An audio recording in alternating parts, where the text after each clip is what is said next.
On our 8th wedding anniversary, my wife gave me $1 million watch. I had just walked out of the hospital. I called her immediately and calmly asked for a divorce. On the other end of the line, her male assistant offered a phony apology. Daniel, it's all my fault. I forgot about your disabled arm. If you want to hit or yell at someone, take it out on me. It has nothing to do with Sarah. Sarah soothed him in a soft voice for a long while before finally saying to me, as you wish. The next time I saw my wife, 2 weeks had passed. Daniel, I want some pasta, Sarah said, coming home in the dead of night.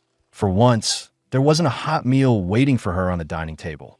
She furrowed her delicate brows instinctively, and after giving me my orders, she headed for the bathroom. When she emerged, wrapped in steam, I was still staring blankly at the television. She rolled her eyes and pulled a designer jacket from her suitcase. You have no taste. Try this on.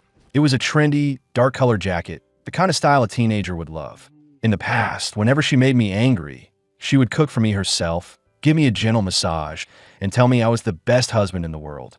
Now, she just tried to placate me with thoughtless gifts. I couldn't be bothered to even glance at it. I flipped the channel and asked in a flat voice, so, when is the great CEO, Sarah, free to get a divorce? Sarah was a very busy woman, so busy that she had her male assistant pick out my anniversary gift. When it came to scheduling, I was always the one who had to accommodate her. Stop being dramatic, she said. Leo just had a momentary lapse and forgot about your arm. It won't happen again. The woman poured herself a small glass of red wine and sat down on the armchair across from me, crossing her long, pale legs.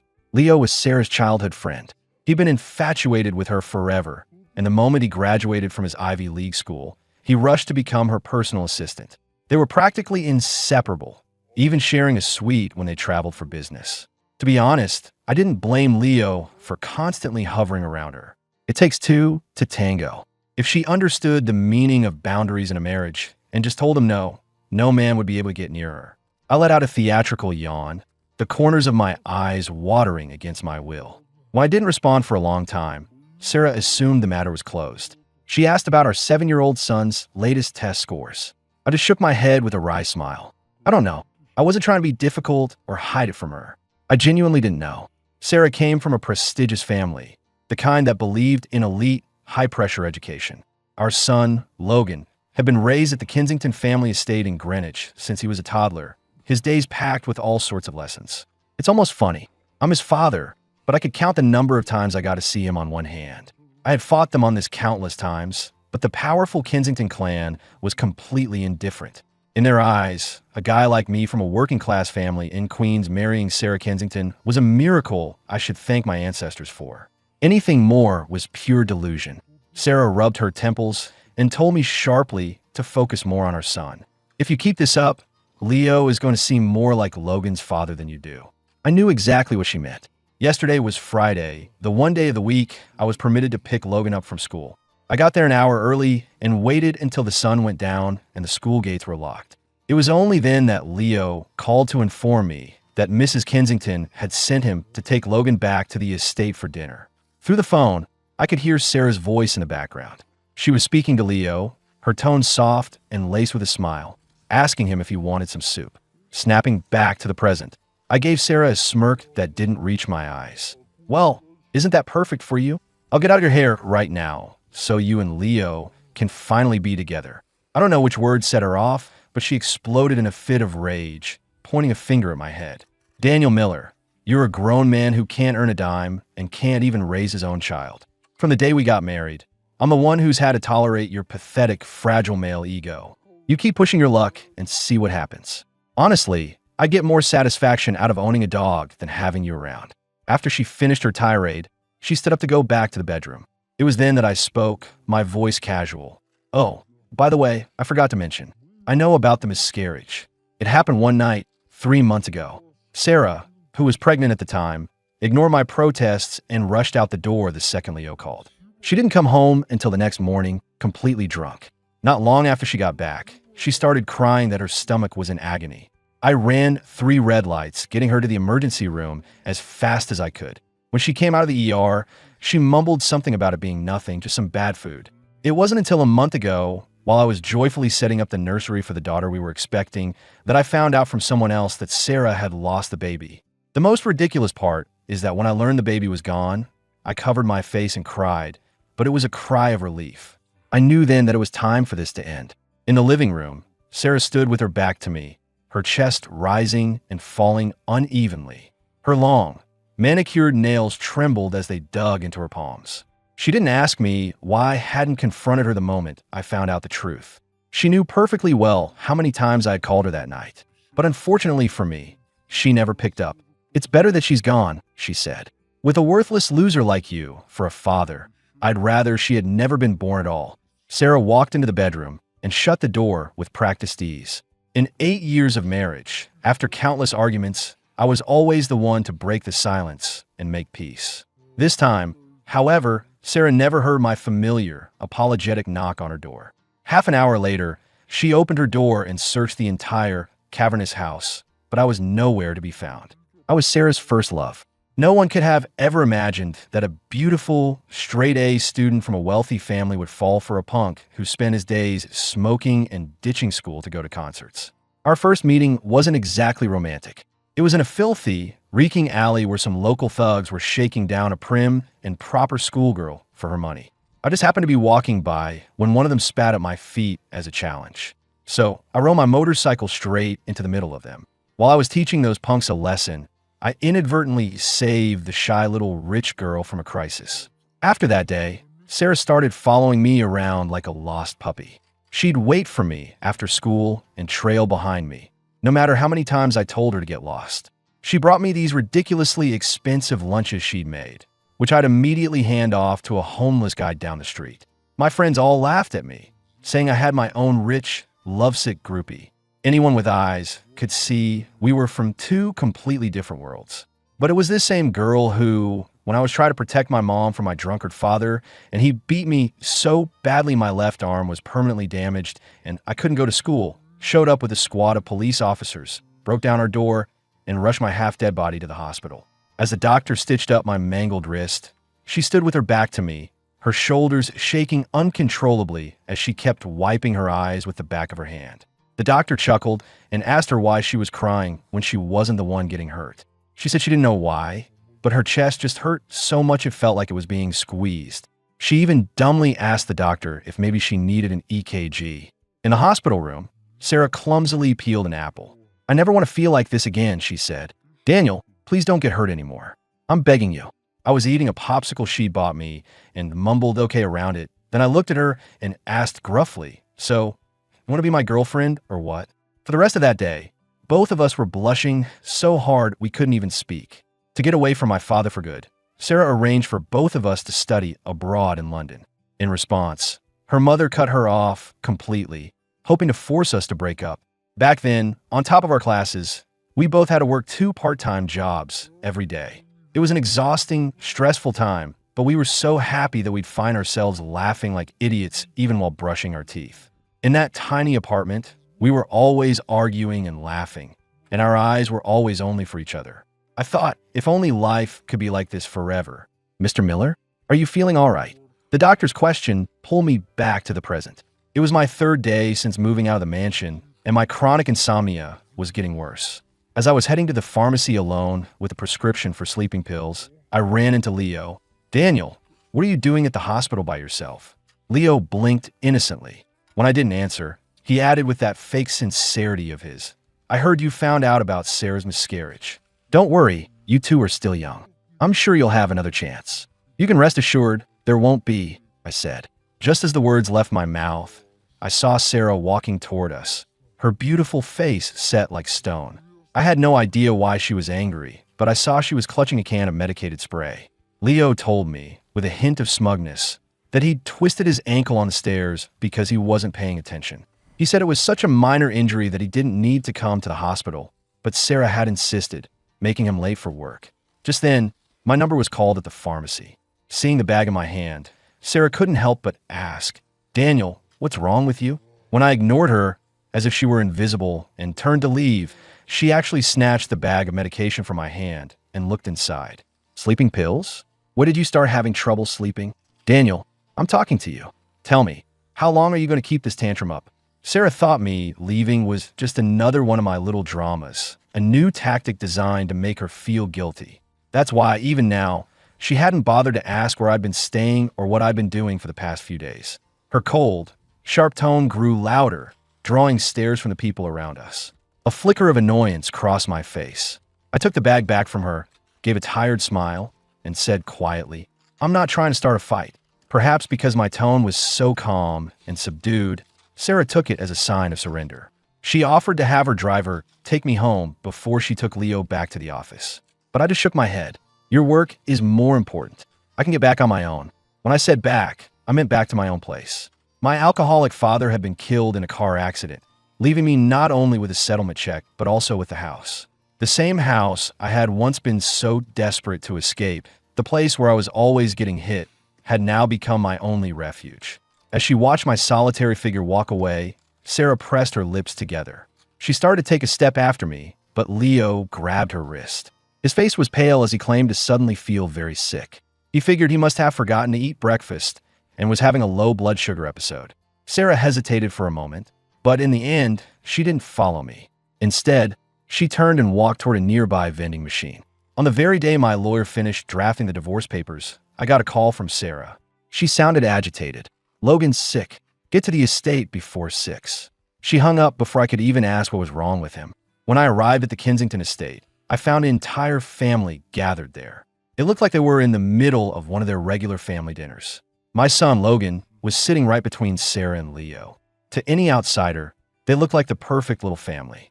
I walked over to my son, who I hadn't seen in weeks, and touched his face. "What do you feel sick?" I asked. His features were a perfect, miniature version of Sarah's. Logan recoiled, slapping my hand away with a look of disgust. He stared at me warily, then looked to Leo for help, grabbing his arm. Leo affectionately ruffled my son's hair and said in that innocent voice of his, "Logan's not sick, Daniel. Did you take too many of those sleeping pills and get confused?" As soon as he said that, the Kensingtons all looked at me with strange, mocking expressions. I knew they were all laughing at me, especially Sarah's younger sister, Chloe. She had always believed I was beneath her sister, some trash from the wrong side of the tracks. In the past, I had always put up with her snide remarks and provocations for Sarah's sake. But this time, I was done being the bigger person. "Sarah," I said, "you told me on the phone that our son was sick and that I needed to come over. I dropped everything to get here, and now your little boyfriend tells me nothing's wrong.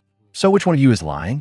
Or are you two the ones who are actually sick in the head?" Leo clearly hadn't expected me to be so confrontational, and a flash of panic crossed his face. He opened his mouth to explain, but I cut him off, looking down at him with contempt. "Leo, if you want to be some married woman's lapdog, that's your business. But don't you dare use my son as a pawn in your little games, or you'll regret it." The blunt insult made Leo's face flush with color, his eyes turning red. Sarah slammed her chopsticks down on the table. She glared at me, her eyes like daggers. "Logan has had a cold for days. Have you shown a single ounce of concern as his father? And another thing, you're late. Since you clearly have no concept of time, you can go eat in the kitchen with the staff." Sarah's word was law in this house. No one dared to defy her. A flicker of glee crossed Leo's face, and he watched me with a sly expression, waiting for the drama to unfold. Chloe raised an eyebrow at me, her eyes filled with undisguised contempt. With everyone watching, I walked over to the housekeeper, Mrs. Davis. "Mrs. Davis, when you have a day off, you should come over to my place. I'll cook for you." I didn't want her to think I felt embarrassed about eating with the staff.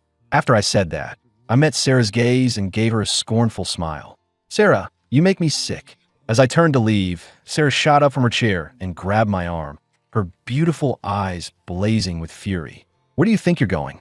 Did I say you could leave?" For the first time ever, I swore at her. "It's none of your damn business. Let go of me now, or I swear I'll make you."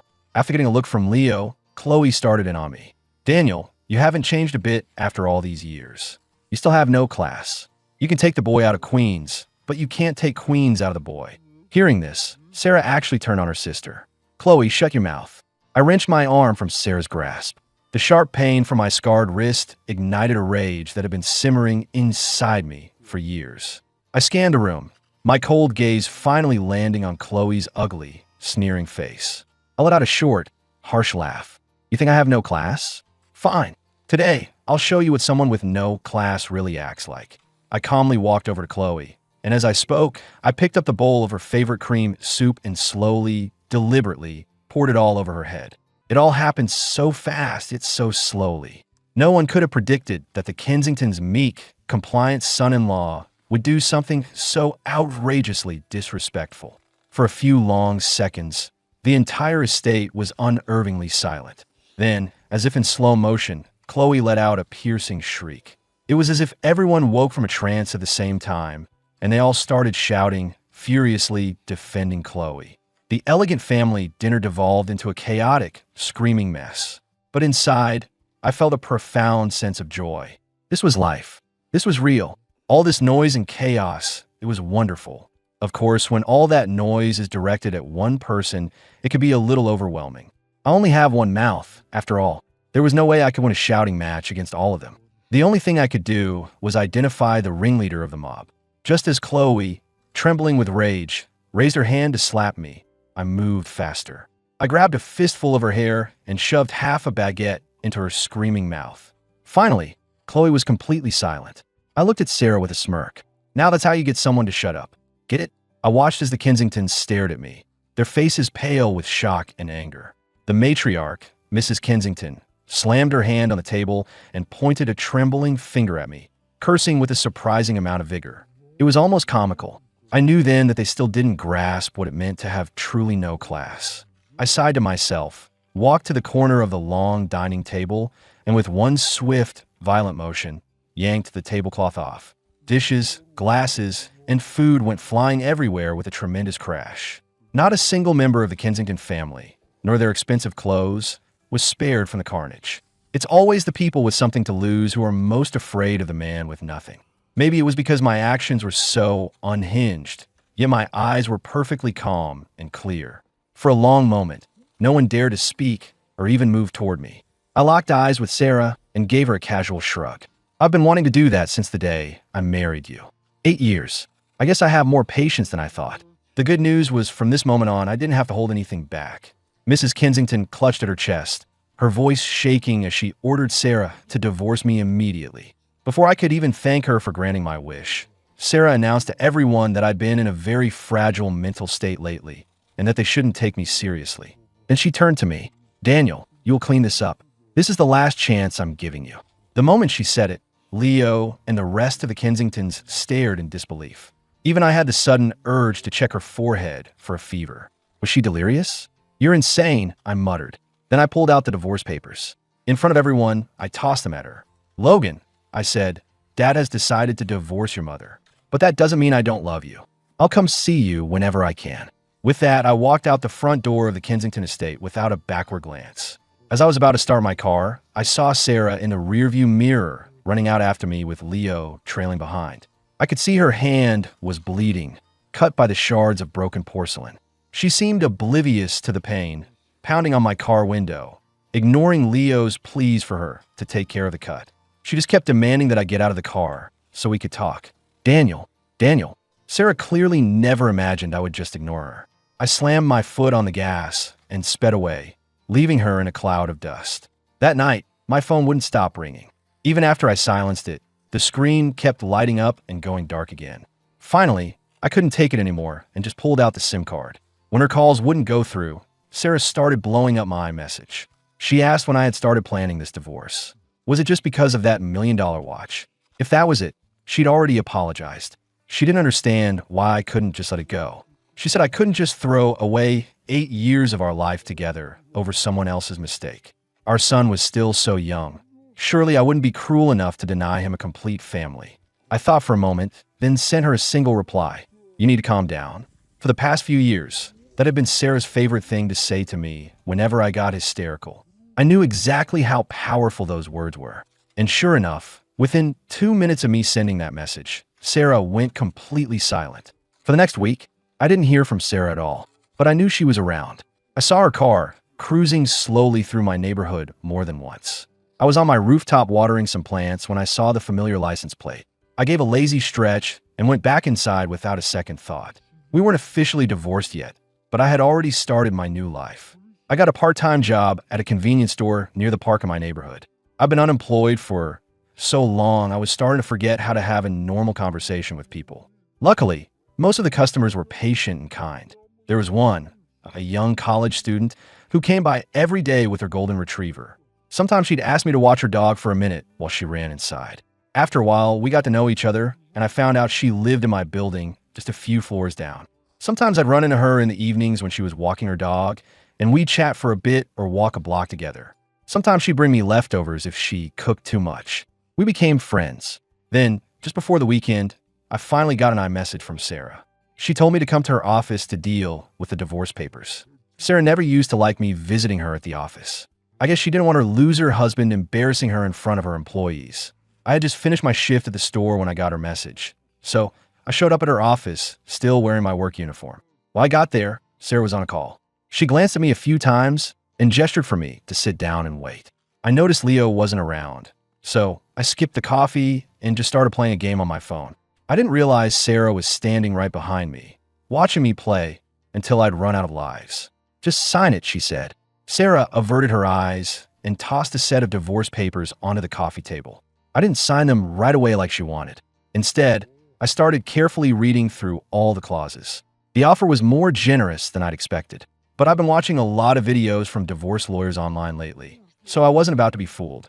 I told her I wanted the overseas property she'd bought in the last 2 years, and in exchange, I wouldn't ask for any of her original shares in the company. Sarah was taken aback for a second, but she quickly called her lawyer and had a revised agreement sent over. Just as I was about to put pen to paper, Sarah covered the signature line with her hand. "Read this carefully," she said, her expression dark. "I get full custody of Logan. Once you sign this, you will have absolutely no legal connection to him." I knew that, of course. I also knew that while the law might grant me visitation rights, if the Kensingtons decided they didn't want me to see my son, there was little I could do. It would be a lie to say it didn't hurt. But no matter how much it hurt, I had to go through with this divorce. At least with Sarah, Logan would never have to worry about money. "I found him a rich mother," I said. "He's already won the lottery." Sarah didn't expect me to be able to joke at a time like this. She sneered and dismissed me. "I have other business to attend to. We're done for today." Then, right before my eyes, she tore the papers to shreds. I was silent for a moment, then I laughed mockingly. "It doesn't matter. I'll just file myself, because I'm so tired of you." "Stop. I told you to stop." I had never seen Sarah lose her composure like that. She followed me out of her office, glaring at her employees who were trying not to stare, and trailed me all the way to the elevators. "You found someone else, haven't you? That's why you're in such a hurry to leave. You're going to meet her." When I didn't answer, she continued, "If that's not it, then how can you be so heartless that you just abandon your own son?" The elevator doors opened, and Leo stepped out. He was supposed to have the day off, but I guess one of his coworkers must have tipped him off that I was here. Leo came from a respectable family and cared about appearances, so he quietly urged Sarah to just let me leave. But she shoved him away, her brow furrowed in anger. "This is between me and my husband. Who do you think you are to tell me what to do?" The color drained from Leo's face. He glanced around, not missing the whispers and pointed looks from the other employees. Before today, pretty much everyone in the office assumed he and Sarah were a couple. After a scene like this, he was probably imagining all the gossip that would be flying around about him being the boy toy who got dumped. Leo's face darkened, and he stormed off toward the stairwell. I smiled faintly at Sarah. "You'd better go after him." I never really hated Leo. The only person who betrayed our marriage was Sarah. I started getting in touch with some of my old friends again. There was Mike, Chris, and me. We were the Three Stooges. They were the guys who'd been there with me through everything, the ones who helped me survive my toxic family and all the crap that came with it. They'd always known where I lived and had my number. But as we got older, there was this unspoken understanding between us, and they never wanted to intrude on my new life. I told them everything about Sarah, all the horrible things she'd done. After a few beers, they were ready to drive up to Greenwich and burn the Kensington estate to the ground. We were just 3 middle-aged guys, each with our own set of problems, and after laughing our heads off for a while, we all just broke down and cried.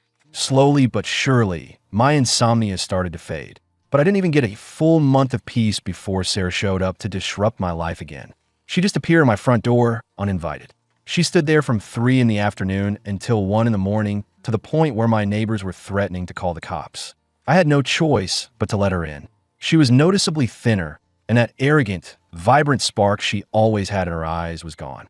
Mrs. Davis had told me that after I left, Sarah started spending a lot more time at the estate. At first, Mrs. Kensington was thrilled, constantly arranging huge, elaborate meals for her daughter and grandson.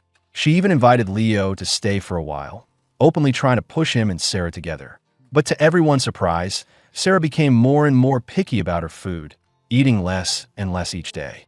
That was bad enough, but then her moods became increasingly erratic. One time, she spent an entire day locked in a storage closet, searching for some old memento from high school. When she couldn't find it, she threw an epic tantrum at the staff.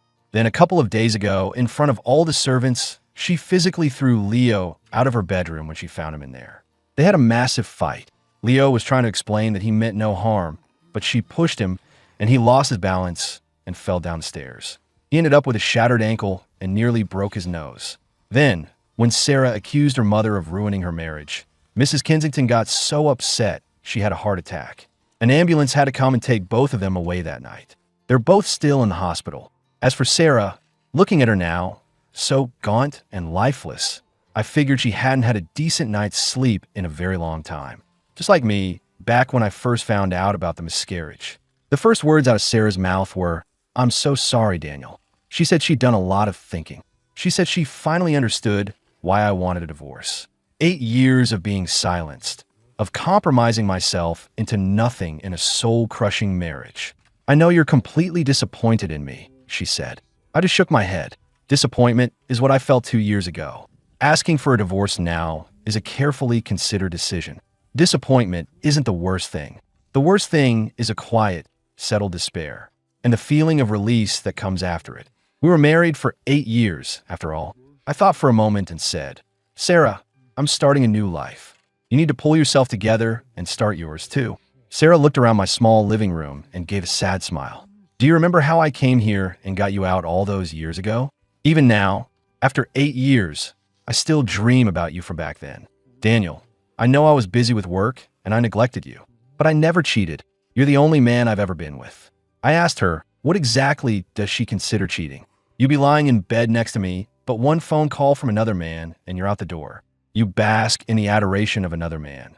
Then you come home and expect me to have a hot meal waiting for you. You know that's not fair, and you know that's not love. We both remember what love is supposed to feel like. Sarah's eyes welled up with tears. "I know," she whispered. "I know it's all my fault. Please, just give me one more chance. I can't accept this, Daniel. I'm begging you." She asked if I remembered what I'd said at her father's funeral. "You said you would always be with me, that we would grow old and die on the same day and be buried together. You promised you would never leave me. Have you forgotten all of that?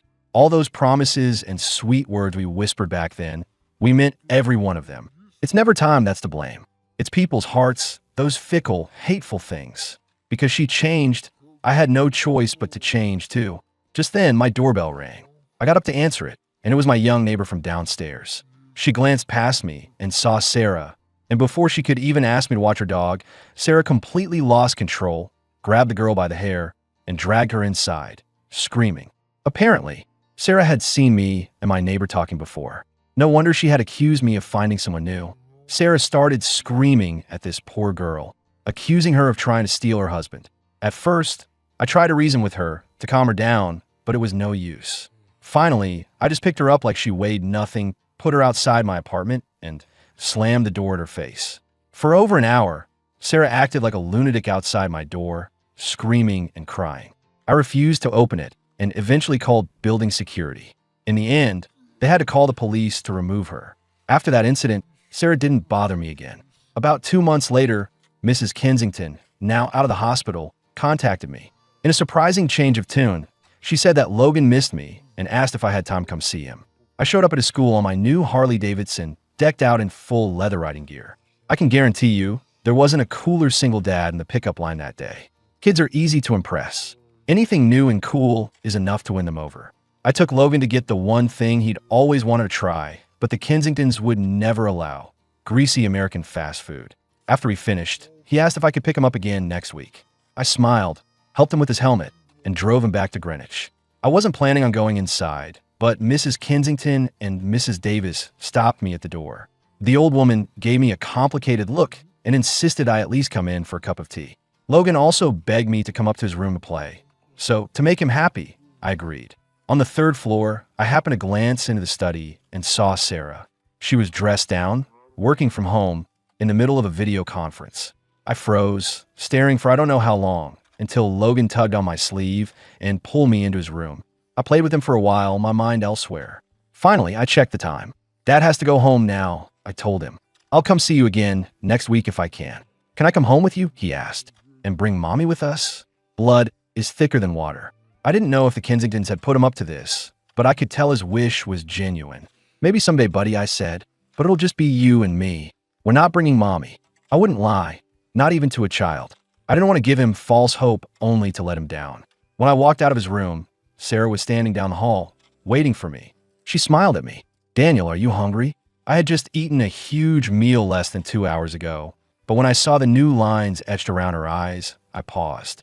I didn't refuse her unspoken invitation. Starving, I said. What? Is the great Sarah Kensington going to cook for me? Yes, she said. I'll make you something. We went down to the main kitchen on the first floor. It was empty. Sarah asked me what I wanted, and when I said anything was fine, she took out a clean, white ceramic pot. She started washing rice to make congee. The truth is, Sarah was actually a pretty good cook. When we were in London, I was always craving Chinese food. We couldn't afford to eat out, so after a long day at her part-time job, she'd go to the Asian market at 9 o'clock at night to pick through the discounted vegetables and meat, just so she could make me something different and delicious. She didn't make congee often, usually only when I was sick and didn't have much of an appetite. Thinking back on those days, a faint smile crossed my lips without me realizing it. I didn't rush her, and she didn't try to make small talk. She focused on the congee, and I focused on waiting. For just a second, it felt like nothing between us had ever changed. This was the longest it had ever taken her to make it. I don't know if the heat was too high or if she just let it go for too long, but soon the smell of something burning filled the kitchen. Sarah seemed to ignore it. Finally, without even turning off the stove, she lifted the pot and brought it over, serving me a heaping bowl. From this close, I could see the bottom was completely scorched, but I didn't say a word. I just started eating the delicacy I knew I would never taste again. Is it good? She asked, desperate to know if I liked it. When I nodded, she didn't seem to believe me. She grabbed a spoon and took a small taste from my bowl. It was horribly bitter. There was no seasoning, and the burnt taste from the bottom of the pot made it almost inedible. How did this happen?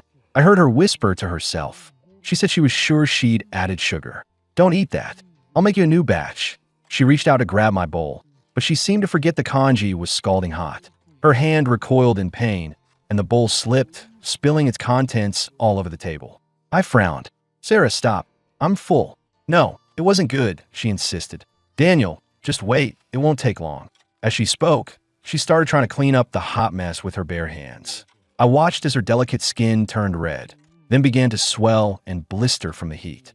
I spoke coldly. Stop playing the victim. I don't feel sorry for you at all. I wasn't lying. Looking at her now, with streaks of gray already showing in her hair, all I felt was a twisted sense of satisfaction. A feeling that karma had finally come for her. She had brought all of this on herself. She deserved every bit of it. Sarah just stared at me, her eyes vacant for a long, long time.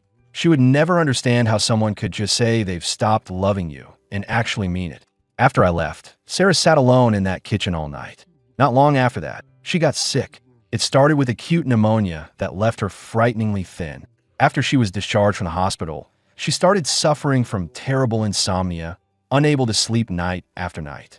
Eventually, she became completely dependent on medication just to get a few hours of sleep.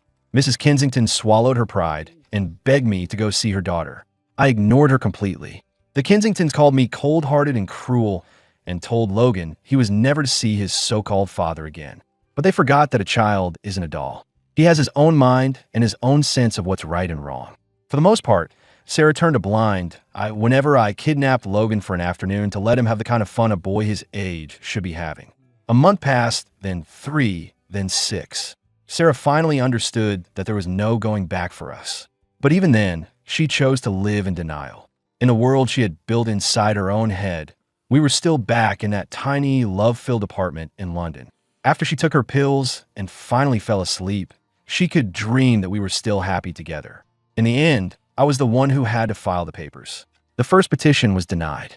The second time, because we had been legally separated for long enough to prove the marriage was irretrievably broken, it was granted. The divorce made me a very eligible bachelor. I didn't buy a new place. I just renovated my old house, making it a comfortable and peaceful place to live. The college student with the dog confessed she had feelings for me. After I gently turned her down, she was graceful about it and kept her distance. It's not that I've sworn off relationships. In fact, now that I'm officially single, I'm open to dating interesting women I connect with. I just no longer make love the center of my universe. My own happiness, my own feelings, that's what's most important now. I bought a fully loaded Hummer, and my two best friends and I took a road trip out west through Utah and Arizona. The whole way, we just ate, drank, and sang at the top of our lungs. This, I thought, is what life is all about. As long as you're still breathing, you have to live the life you want. And one day, you'll finally find out who you really are.